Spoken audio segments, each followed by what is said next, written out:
Hello everyone, welcome back to kitchen and rangoli. ఈ రోజు వీడియోలో ప్లెయిన్ బిర్యానీని చేసి చూపించబోతున్నానండి.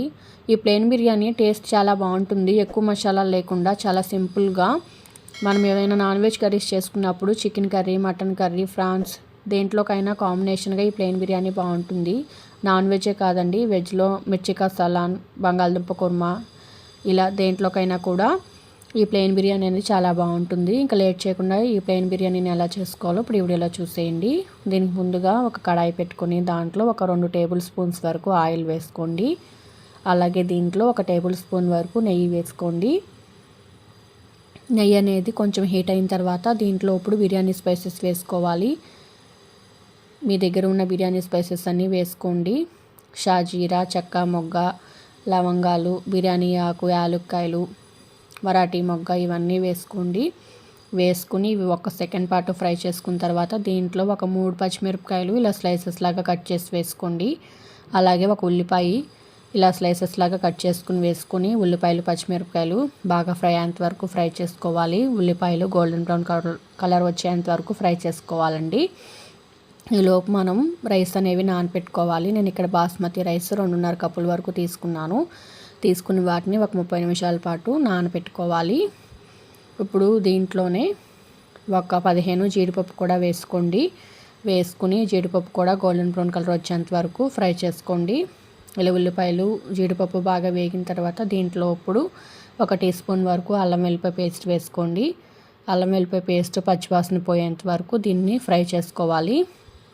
1 నిమిషం పాటు దీన్ని ఇలా మిక్స్ చేసుకుంటూ ఫ్రై చేసుకున్న తర్వాత దీంట్లో ఇప్పుడు ఒక 2 టమాటాలు ఇలా చిన్న చిన్న ముక్కల్లాగా కట్ చేసుకుని వేసుకోండి. వేసుకుని మొత్తం కలిసేలాగా ఒకసారి ఇలా మిక్స్ చేసుకుని ఈ టమాటాలు మెత్తపడేంత వరకు ఫ్రై చేసుకోవాలి. టమాటాలు త్వరగా ఉడకడానికి ఇలా మూత అనేది కవర్ చేసేసి ఉడికించుకుంటే త్వరగా ఉడుకుతాయి. ఇలా వీడియోలో చూపిస్తున్నట్లుగా ఇలా సాఫ్ట్గా అయ్యేంత వరకు వేయించుకున్న తర్వాత ఇప్పుడు దీంట్లో కొంచెం కొత్తిమీర, కొంచెం పుదీనా, కొంచెం కరివేపాకు వేసుకోండి. వేసుకుని ఇవి 3 బాగా ఫ్రై అయ్యేంత వరకు వీటిని ఒక 2-3 నిమిషాల పాటు ఫ్రై చేసుకోండి. ఇవి బాగా ఫ్రై అయిన తర్వాత ఇప్పుడు మనం 2.5 కప్పులు బాస్మతి రైస్ తీసుకున్నాం కాబట్టి మనం ఇక్కడ 5 కప్పులు వాటర్ పోసుకోవాలి. నేను ఇక్కడ 4.5 కప్పుల వరకు వాటర్ పోసుకుంటున్నాను.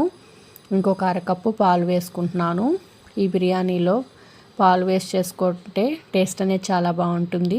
ఒకవేళ మీకు పాలు ఇష్టం లేదు అనుకుంటే స్కిప్ చేసేసి 5 కప్పుల వరకు వాటరే పోసేసుకోండి. నేను ఇక్కడ బాస్మతి రైస్ అనేవి 2 ఇయర్స్ ఓల్డ్వి తీసుకున్నాను. అందువల్ల 1కి 2 చొప్పున 2.5 కప్పులకి 5 కప్పులు వాటర్ పోసుకున్నాను.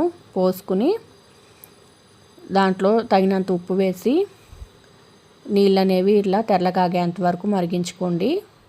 నీళ్ళు అనేవి ఇలా మసులుతున్నప్పుడు దీంట్లో ముందుగా మనం 1 గంట పాటు నానపెట్టుకున్న బాస్మతి రైస్ శుభ్రంగా వాష్ చేసుకుని ఈ ఎసరులో వేసేసుకోండి. వేసుకుని దీని మీద మూత పెట్టేసి ఒక 5-6 నిమిషాల పాటు మీడియం ఫ్లేమ్లో కుక్ చేసుకోండి.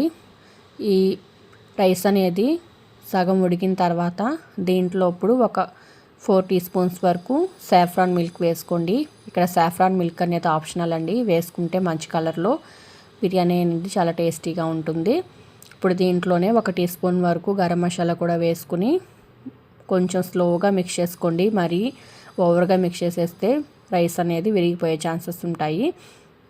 అందువల్ల ఇలా స్లోగా మిక్స్ చేసుకుని మూత పెట్టేసి రైస్ అనేది బాగా ఉడికి ఎసరేమీ లేకుండా, వాటర్ ఏమీ లేకుండా బాగా మగ్గేంత వరకు దీన్ని ఉడికించుకోండి. రైస్ అనేది బాగా ఉడికేంత వరకు ఉడికించుకోవాలండి. ఒకసారి గరిటెతో మిక్స్ చేసి చూస్తే వాటర్ ఏమీ లేకుండా ఉండాలి. అలా వచ్చేంత వరకు ఉడికించుకోండి. ఇప్పుడు వీడియోలో చూపిస్తున్నట్లుగా ఇలా ఒక మెతుకు తీసుకుని ఇలా స్మాష్ చేస్తే మెత్తగా అవ్వాలి. అలా వచ్చేంత వరకు ఉడికించుకున్న తర్వాత ఇంకా స్టవ్ అనేది ఆఫ్ చేసేసి మూత పెట్టేసి ఒక 10 నిమిషాల పాటు దీన్ని అలాగే స్టవ్ మీద ఉంచేయండి. 10 నిమిషాలు అయిన తర్వాత మూత తీసి చూస్తే పొడి పొడిగా ఈ ప్లెయిన్ బిర్యానీ అనేది చాలా టేస్టీగా చాలా బాగుంటుందండి.